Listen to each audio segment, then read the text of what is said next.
United States v. Dyer by Tommy Negovanlis and Jordan Koop.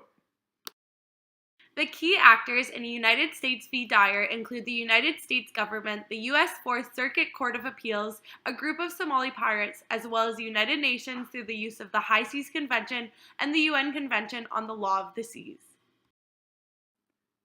The facts. A group of Somalis attacked the USS Nicholas, a U.S. Navy frigate.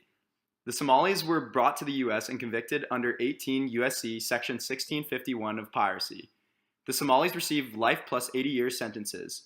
On appeal, they challenged their convictions and sentences. The main issue of the case is whether or not an attack on a vessel at high seas constitutes piracy under 18 U.S.C. Section 1651 and international customary law, notwithstanding such attack does not result in robbery. The Somalis argued that their attack on the USS Nicholas did not, as a matter of law, constitute piracy. They contended piracy required actual robbery under both U.S. and international customary law. They argued that they boarded the USS Nicholas as captives and took no property and made the claim that piracy was fixed by Congress in 1819 and it is immutable. As well, they claimed giving piracy an evolving definition would violate the principle that there are no federal common law crimes. The U.S. argues that Congress has the power under Article 1 of the Constitution to define and punish piracies committed on the high seas. Precedent provides the concept of the law of nations as evolving, and the Act of 1819 was not created to be inflexible. In addition, the U.S. has ratified the High Seas Convention, which has a broader definition of piracy.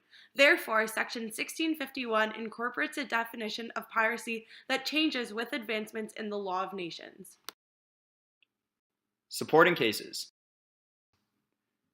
The language of 18 U.S.C. Section 1651 can be traced to an 1819 Act of Congress.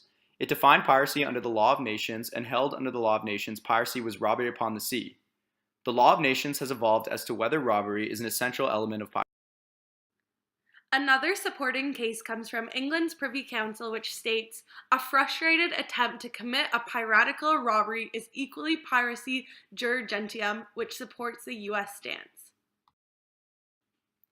The High Seas Convention and the UN Convention on the Law of the Seas is also in support of the U.S.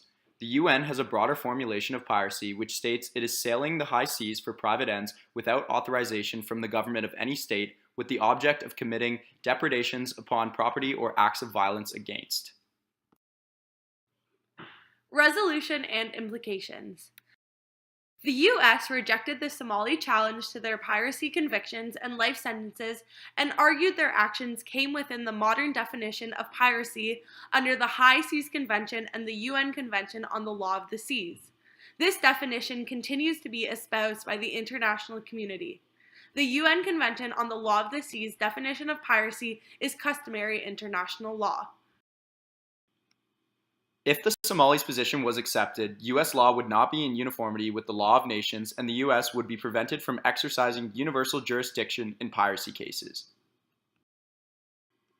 The main implication is that United States v. Dyer demonstrates the law of nations evolves with changing international consensus.